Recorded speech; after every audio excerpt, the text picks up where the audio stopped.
Auzubillahiminash-shaytanir-rajeem. Bismillahir-rahmanir-rahim. Assalamualaikum. Ji ayanum pakhair agale. Ni hao. Chunashumme. Washmale. Ohai Gonzaimes. Guten Morgen. Hola. Bonjour. Privet. Kaifa hal? Hale shuma chatore. Ahlan wa sahlan marhaba. Buna. Mucho gracias. Swabia. Balli kare. Hosh galden. Anayo sayo. Khuya mora. Chivato. Chi hal yod. Kalimera. And a very warm welcome to everybody who's tuned into BTV World and are watching World this morning alongside my very well-learned colleague who happens to be Miss Haja Satti. I happen to be Shahzad Hassan Khan, and we hope and pray that everybody out there is doing wonderfully well, that you're ready to kickstart your day with us. But first things first, hello Haja, assalamu alaikum. How are you feeling today? Walaikum assalam. Thank you so much, Jazakallah khair, for introducing me. Shahzad, so Eid is just around the corner and it's getting very, very hot. So there's Met Office has predicted that there is going to be a heat wave from 20th till 24th, and certainly we can feel the effects of the wet, very scorching sunlight that is falling on us. But since you have daughters, mashallah, and I remember when I was young, so I was very fond of having the mehndi and churiyan, bangles and matchings and the clips and ponies, and there's so many little things of especially the young children that you need to get them corrected before the Eid is coming around. Yep. They're really fond of having all of these matching bangles with every dress and whatnot. So how's the Eid preparation going off with your wife, with your family members? Alhamdulillah, you have a big family, right? Your parents are living with you, so you have a lot of women in your household too. Alhamdulillah. You know, so we are exactly very on top of that. You know, so obviously, you know, the credit goes to my wife and obviously all the women of my household. And it's because of the fact that they are the ones. That's a very good balancing act. No, because they are the ones, you know, who actually kind of prepare for us, you know, what clothes we're going to wear, you know, where to get mehndi from and henna from, and then, you know, my sisters and everybody, my mother, you know, everybody kind of gets together, you know, so it's obviously going to be a celebration. Everybody's looking forward to, alhamdulillah. But where you actually spoke of heat, you know, this is something which actually kind of makes a lot of people these days not feeling a little motivated. And hence, you know, so what they do is that they resort to comfort, they resort to their comfort zone, and they're like, okay, yaar, itni garmi hun baar jaake kaun kaam kare? I think so. What happens is, ladies and gentlemen, that in life there will be always, you know, different phases where, you know, one day, you know, you're very passionate, one day you're very dedicated, one day you're feeling low. And, you know, so life is always full of challenges, but how to kind of feel motivated, you know, no matter what phase of life you're in, I think that's something which we actually wanted to talk about. And for that, we're very lucky that we've been joined by a wonderful guest over here who happens to be a motivational speaker. He is one of our favorites, ladies and gentlemen. Let's welcome Mr. Tasadduq Gillani. Hello, sir. Assalamu alaikum. Good morning. Walaikum assalam. Sir, how are you feeling today? I'm fine, good. It's very hot outside. How's your Eid preparation going on since Eid is around the corner? And do you feel it's a challenge for you, I mean, preparing for the Eid nowadays? Actually, this is something very different when you get older. So you don't think about the Eid preparation for yourself. You're talking about your family, how they, you know, prepare, how they celebrate that one. But with the era of the internet, I think we are not that kind of excited. I don't feel that excitement in preparation of it. Everybody is busy in their handsets, and they find a little time to talk about preparations and so on. But hope things will be compromised slowly. As far as I think, as you mentioned, it's very hot outside. It is. And then particularly on this Eid, where you go to buy an animal in this hot weather, I think this is the biggest challenge. So what I'm thinking is to convince one of my friends to put my share into it. I think that's wonderful, and thank you so much for saying that, because imagine that, you know, for everybody who's out there, you know, just you really need to feel a little anticipated over here, and it's because of the fact that, you know, that throughout the 3 days of Eid, and, you know, just 2 days before that, you know, we'll certainly be sharing a program where we've been to Bakra Mandi ourselves, and, you know, the heat was scorching. Let me tell you, because, you know, when I came back home, I took a cold shower. I wanted to rest, but then I couldn't, because I could feel the heat kind of getting out of my skin, and I was like, yeah, no matter what happens. But Hasnan, one of our producers, Alhamdulillah, has done a great job. So Hasnan, congratulations to you that we were able to pull it off as well. But sir, you know, coming back to, you know, challenges in life, you know, and people from different walks of life will always have different challenges. So what is that one rule which you think can actually fit all? Or do you think that one rule can fit all? Or do you think that, you know, everybody from different walk of life will have a very different set of rules for them to feel motivated? Well, definitely there are set of rules for every different part of life, or you know, different environments and so on. But one thing I must say is very important. It's the focus. True. I mean, wherever you are, the human memory is built in a way that you can only open one file in that memory that you are working currently on. Yeah. And this is for the present moment, and like this is we are for men. doing now. This is for everybody. This is the rule, because the human the memory which I call RAM for human is random access memory. It's about size of the 6 cards of play cards, right? And you can it's a very limited memory, and then there's a huge ROM. I must say it's a long-term memory, operating memory. So this is active memory. Active memory is meant for opening one file, thinking about one problem, focusing on one thing. When we try to do multiple things, then we get confused, we get pressurized, and sometimes you feel that you get headache.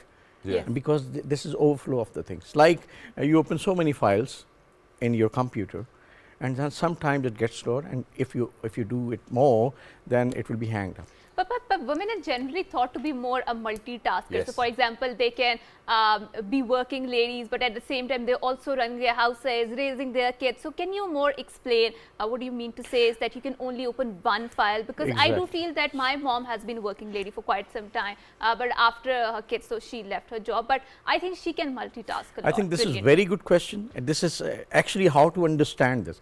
I'm talking about the moment. I'm not talking about the life. I'm not talking about the day or week or a month. For example, I'm talking about the moment. Yeah. For example, at this moment, we are running a show, right? So we don't need to think about the problems that are happening somewhere else, maybe at home, maybe at some other place. We just need to focus on this moment. And then when you move out of this, you have another task to handle, then you put maximum focus on that. Putting 100% focus is not of course possible sometimes. As a mom, you are always, I mean, distributed between the challenges. So when you're working, you'll be constantly thinking about bachche ne khana khaya, nahi khaya, did he went to school, did he perform well? So it's very difficult to demarcate and live in the moment, especially as a mom, or I mean as a working lady. This is basically a practice, the things we practice, we become expert in those things. So we have been practicing all these things all the time, that we are overthinking, we are thinking on multiple things which are not related to this moment. For example, if your kid is in school, you can't do anything, of course. He is in custody of the teachers and the school management. So if you are thinking about that kid, whether he will take his lunch, whether he'll be handled properly by the teachers, this is none of your business, unfortunately. So you are spoiling or diverting your energy from your active moment to another moment which is out of your control. So that actually creates anxiety, and that's why you see women especially staying at home, they are more in this moment of anxiety, or then ultimately goes to depression. So we need to train ourselves in a different way, and this is not easy. You need to push away, you need to just it takes time. Kick away the thought which is not relevant to this moment. But you need to practice on it. You cannot say that you don't practice and you become the expert. So my request and my proposal to all women would be that they try to practice from today slowly, that they try to focus more on what they're doing, and then of course the next task and next task and next task. And let's evolve this debate to not just women and focus it all the entire humans, right? So we are living in a very digitalized age where our attention spans are extremely short. They have been, I think, damaged a lot by the video reels. So a lot of time, I think we are on the Instagram or on the Twitter or on the social media, just randomly wasting our time. And I don't know where does the 3-4 hours random and straight goes away, right? So how do we train ourselves when I think a social media has a very personalized algorithm where it is attracting a lot of our attention, and we are doing it intentionally, unintentionally, sometimes or whatnot, right? So how can we focus? And that's hitting the nail on the head. Exactly. This is we always want to stay in our comfort zone. I was talking to one of my friends, and he tells me that he told me at that time that he comes from office around 5 o'clock, 6 o'clock. Then he switch on his TV, and then sometime he notices it's 1 o'clock in the morning. So just imagine 8 to 9 hours spending on watching TV.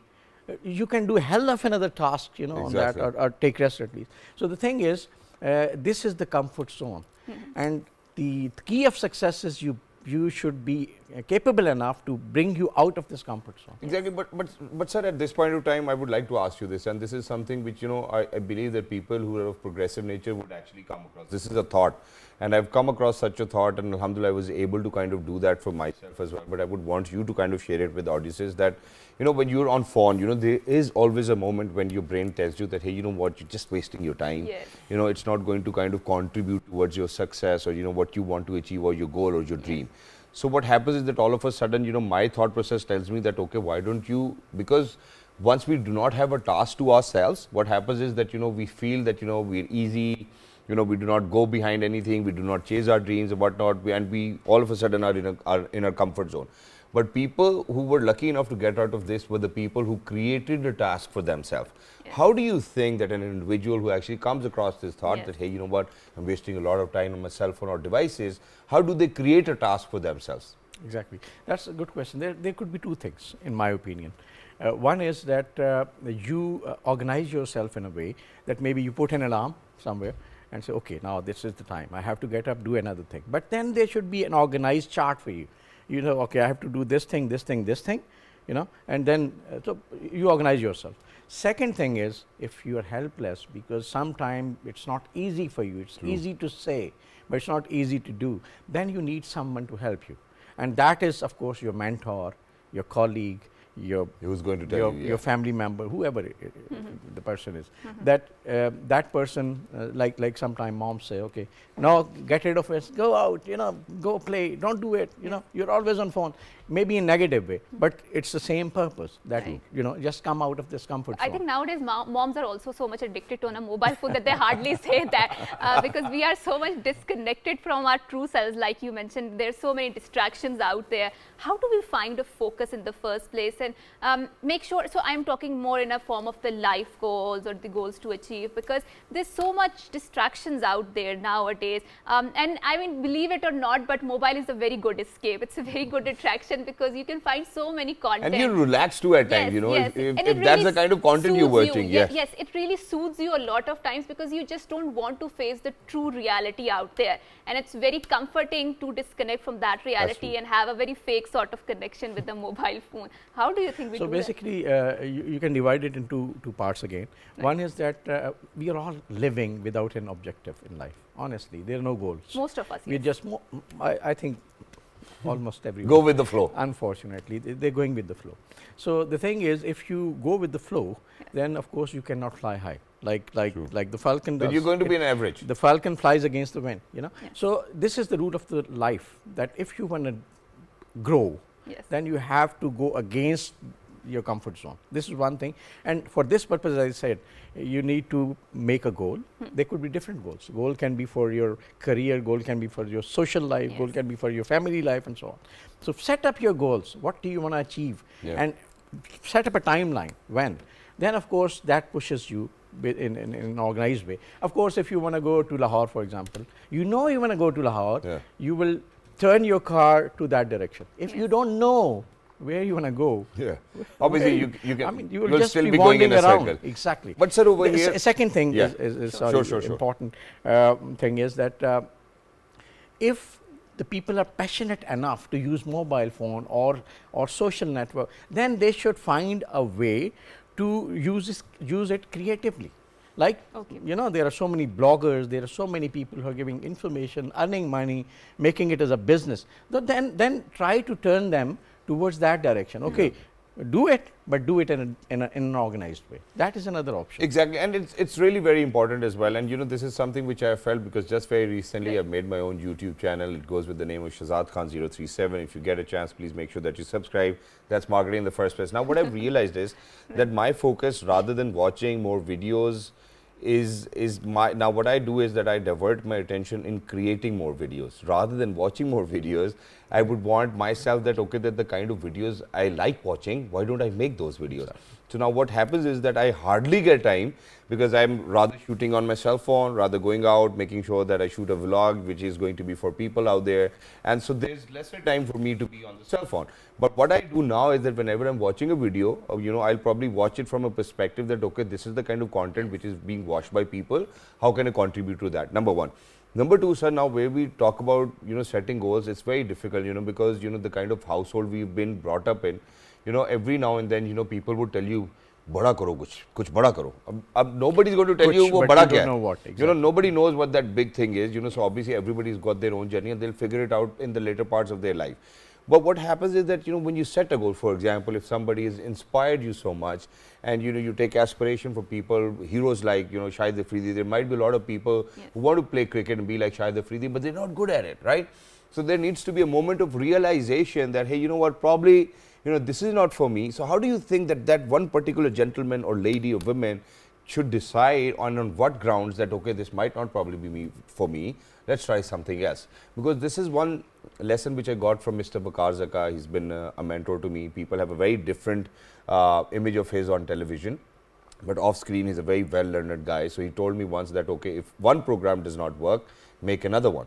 If that does not work, make another one. So it's a continuous process. Do not stick with one and do not fake yourself. And that's most of the time what I tell people in my industry that, hey, you know what, one, you do not have to be to pretend to be superstars. Once you go outside, the number of people who are going to come to you will tell you whether how much of a star you are. So how do you think that people can be very rational with their decisions? Basically, one thing I would like to comment that you gave a direction to your passion. Right? Exactly. So it worked. Second thing is the goal should be realistic and should be aligned to your passion. If you don't know your passion, I don't believe in it. Okay. We know our passion. Some people like to talk. Some people like to play games, sports, right? Yes. Some people want to spend most of their time in sitting with the friends, for example, or talking with the friends, or reading books, as you said. So there are so many. So you just need to be sincere with yourself. Talk to yourself. We don't talk to ourselves, by the way. We talk to others. Talk to yourself and ask yourself what gives you more comfort, what gives you more, energy. What do you feel like doing? Exactly. Yes. So according to that passion, you should have a realistic goal. Realistic goal could be, for example, as you said, you're a YouTuber. So you can set up a goal that you will have 1 million subscribers in a year from now. True. Now, how to make it? Now you set up a goal. You are standing here. So what do you have? What is needed to go there? So out of this, what do you have and what you need to improve to get there? True. So it's just putting the part of the puzzles into it, right? Exactly. So that is a study. That again, if you want to become a professional in cricket, for example, then it will become a work for you. Exactly. It will not be the same excitement, that you were playing without any goal, for example. So then this would become a work for you. Then you need to put hard work into it. You need to put your vision into it. You need to think about what is missing, and you need training or whatever it is. And the keyword over here, sir, is missing. So and there's a reason why I'm sharing that. And so ever since I was growing up, I was 5 or 6 years old that I watched the movie. That too through a keyhole because I wasn't allowed in the room. That's the kind of family background I come from. And that was the time when I was 5, 6 years old, Haja, that I thought to myself that I wanted to work for television. Okay. And having this thing within my own self, I never knew that how to be, somebody who's on camera or who's on television. Yes. So, and I didn't have a lot of help. So what happened was that I started trying. Somebody told me, okay, get yourself a photo shoot done, send it to different agencies. So most of the time what happens is that people do not know the right run order of that one particular goal they want to achieve. So if there are 10 points, they'll know 1, 2, 3, then they will know 7, 8, 9, and then the 10 is missing, then 4, 5, 6 is missing. Yes. So I think that the right way to do it is that if you have a goal and you see somebody who's achieved that goal, you certainly need to make sure that you're in connection with that one gentleman or woman in the first place, because they can guide you through. That's why you need a mentor. Exactly. And I think it's really important. So importance of a mentor very quickly. This is very important. We sometimes we have mentors around us. We don't listen to them. True. But that you should have somebody who has a helicopter view who can guide you through. Yes. Number one. Number two, if for example, for a common person, if you cannot identify your goal, for example, you have at least some path you're running on. Then put your 100% effort into it. Like you mentioned, what Zaka said is, if one video doesn't work, make another one, create another one, and keep doing it. Keep doing that. You know. So we used to play badminton. I played on national level sometimes. But you're still good at it. In Middle East, yes, in Middle East, and then there was prayer time. So we were sitting together with few people. We prayed, and one Sudani person was just beside me, and he turned to me and he said, "You know what you guys are doing? Allah likes it." I was really surprised. I asked him, "Look, we're playing sports," so I didn't get it. He said, "Look, whatever thing you do consistently, Allah likes it, and He puts barakah into it." Exactly. So this is the way of success. Whatever you do it regularly, consistently, with the hard work, and you will get success, because then He will help you. And thank you so much for saying that, sir, as well, because I would want to wrap up this segment on this note. And that is why, ladies and gentlemen, Salah is mandatory. So imagine that 5 times a day you're praying to Allah Almighty, you ask Allah Almighty for everything. And so all of these things will come later. I think that the first thing which is going to come in place needs to be your faith, your trust in Allah Almighty, because Allah is never going to abandon you. Because I'm going to remind you that there was this time when Prophet Muhammad sallallahu alaihi wasallam for 6 months didn't really had a revelation onto him. Hazrat Jibreel alayhi salam didn't come down, and he was very stressed. He was like he was actually kind of in a thought process where he thought that okay, probably he might have been abandoned, where this ayat actually came down that we haven't abandoned you. And it's for all of us that we really need to kind of make sure that we put our trust in Allah, our faith in Allah Almighty in the first place, then have those realistic goals as Sir spoke, and then have a mentor who can actually give you an eagle's eye view, so that all of those 10 steps which you are supposed to follow, that you do not miss out a single step. Which is why we're going to head out towards a short break now, and after a short break we'll come back, and there's this there's this issue which we really need to give 100% attention to, because a lot of people these days is actually complaining about diarrhea and hepatitis. And why is it? Is it because of the weather? Is it because of the food quality? That's something we're going to figure out right after a short break. Good morning. Thank you.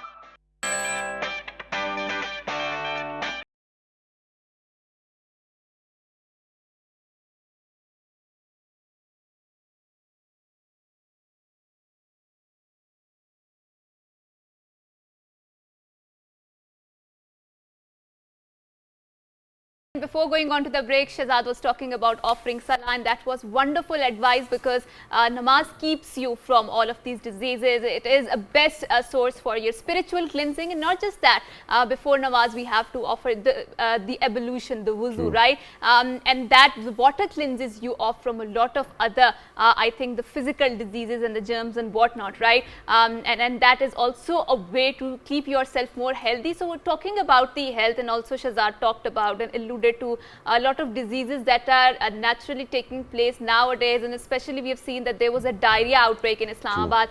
There was a news that a lot of people were admitted and they were complaining of the diarrhea. So how exactly can we treat those waterborne diseases like diarrhea and hepatitis? It's very common nowadays, and I think with the simple preventive measures we can cure these diseases, because this is the old adage which says that prevention is always better than cure, right? So we are very glad that we have been joined by Dr. Ahmed Abdullah. He is Associate Professor of Public Health. Assalamu alaikum, and thank you so much for coming to our show. Thank you for having me. Right. So, Dr. Sahab, I hope you're doing wonderfully well. Yeah, Number one, so on top of your health, mashallah. Alhamdulillah. I think that's wonderful. But since it's summers and it's too hot outside, there's a lot of consumption of water.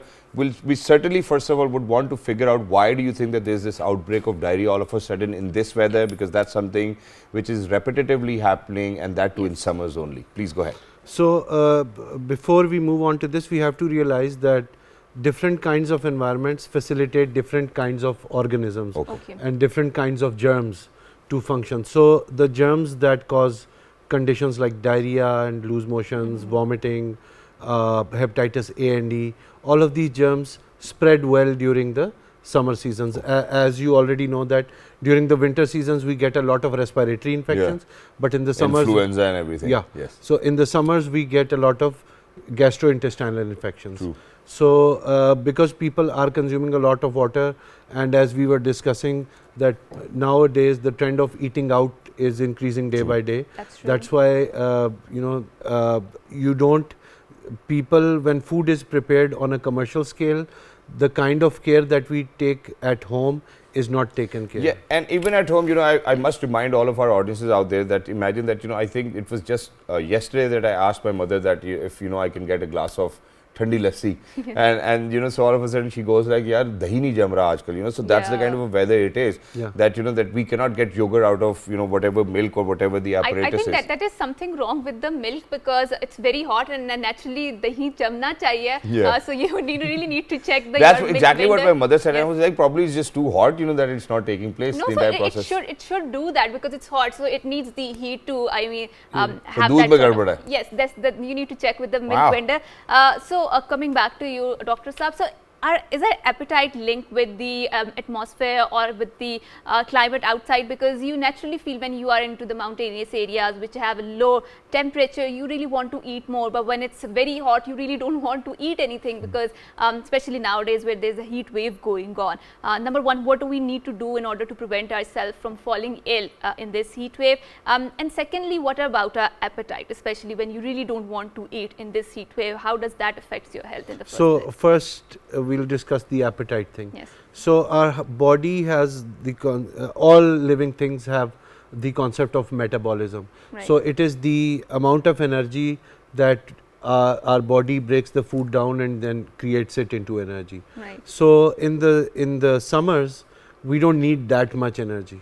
Okay. Because the temperature is already hot, right. So we don't need that extra energy to maintain our body temperature. Okay. Unlike the winters, right. where we need to, you know, maintain a certain body temperature, right. and our body has to work for it. So you see that people living in cold areas consume high calorie foods. Right. They consume a lot of meat, a lot of animal fat, and and because their body needs that extra energy for that right. matter. So in the summers, because we don't need to maintain our body temperature, we don't need to increase it. Right. It's already risen. Okay. So we're sweating and, you know, we're letting heat out. It needs to be cooled down. That is why that we don't feel that much hungry. True. Plus our body requires much more water. True. So right. our system remains right. open for water right. and shuts down for solid food. You know, right. the more food yes. we eat, the body spends more energy to digest that food as well. Right. So the efficient body needs to focus on conserving energy. Right. Okay. And especially for all of those laborers, especially there's a lot of construction work going on, right? And we do see that they're working under extreme temperatures, especially in this heat wave. So for people like us who are, alhamdulillah, in a more prestigious position, who Allah have given us so much, how can we help them in the first place in order for them to protect themselves from the heat wave?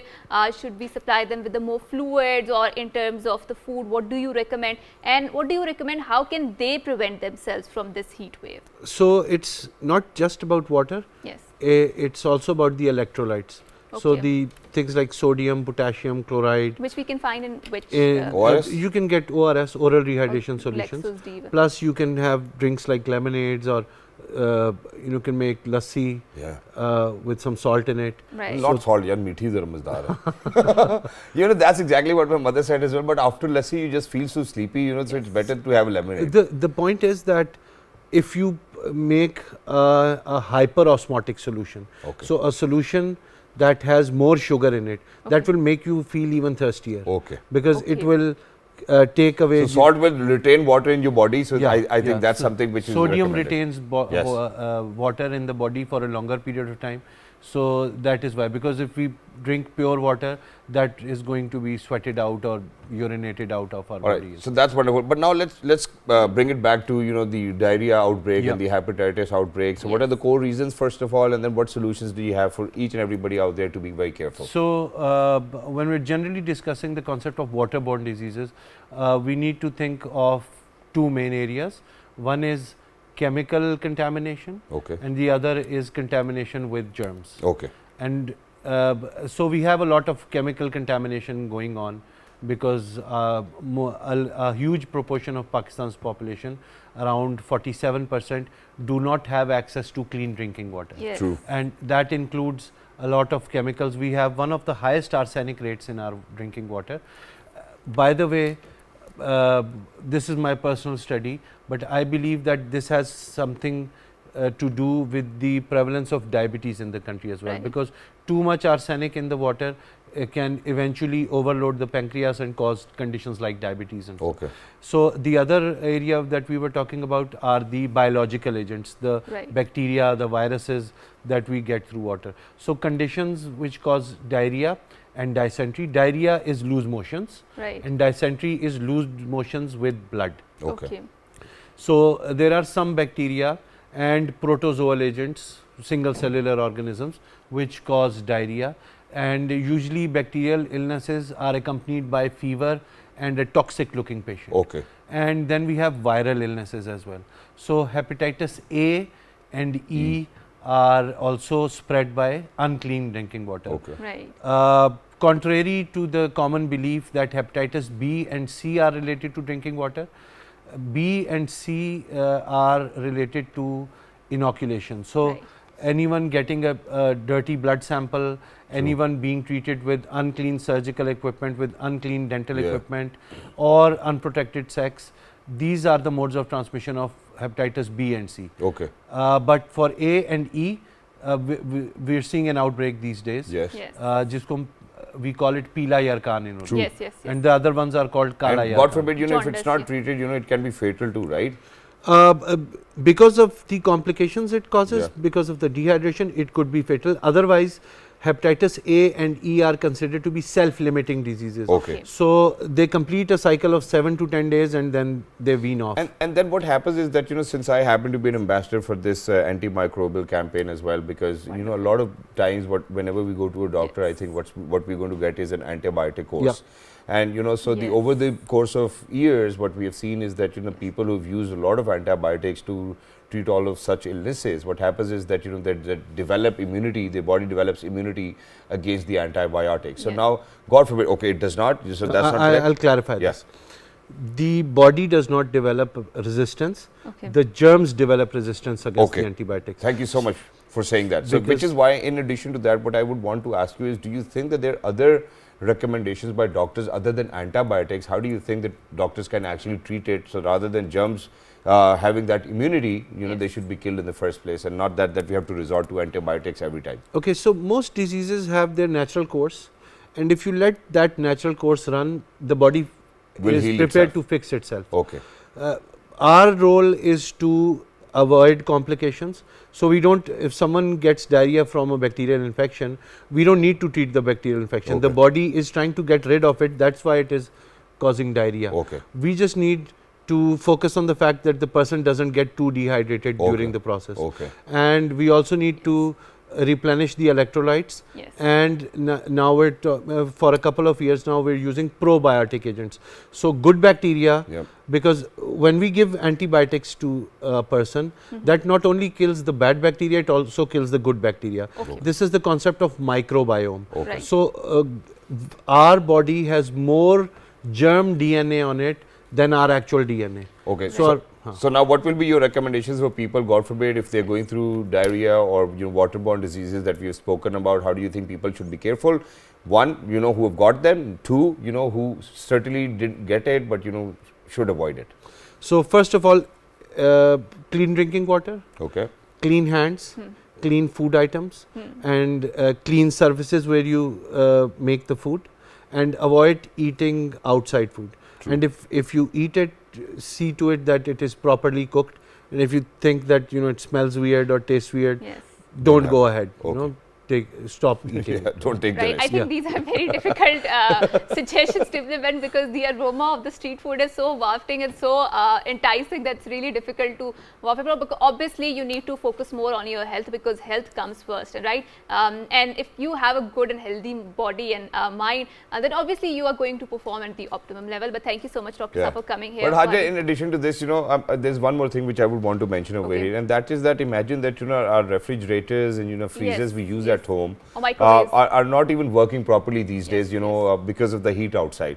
So do you think that within any restaurant people will be so careful? For example, if any restaurant is kind of hosting more than 500, 600 people. Yes. Number one, obviously they do not have to put food in the refrigerator for that long. But God forbid if you go to end up in a restaurant where there's nobody else other than you, how do you think that they're going to give you food which is going to be good on quality? Yes. I might be doubting, but what I would want to recommend is that, in this weather at least, it's best to eat at home, food that is cooked right in front of your eyes, with cleanliness, hygiene being taken care of, so that you avoid such illnesses. Because unfortunately, if it's too hot, you're sweating on top of it, you have diarrhea, ladies and gentlemen, the next thing you know is that you're dehydrated. And people, what happens is that, God forbid, when they don't feel fine, they do not feel like eating anything, they do not feel like drinking anything. And it was wonderful, sir, for an assistant professor to come over here and share it, because, you kind of spoke about the entire concept, that what actually goes wrong and how we really need to kind of treat it and how body treats it and what the doctors really need to do. So thank you so much for being with us, Dr. Saab. It was wonderful to be in conversation with you. Thank you so much. And until next time, it's a goodbye. Allah Hafiz.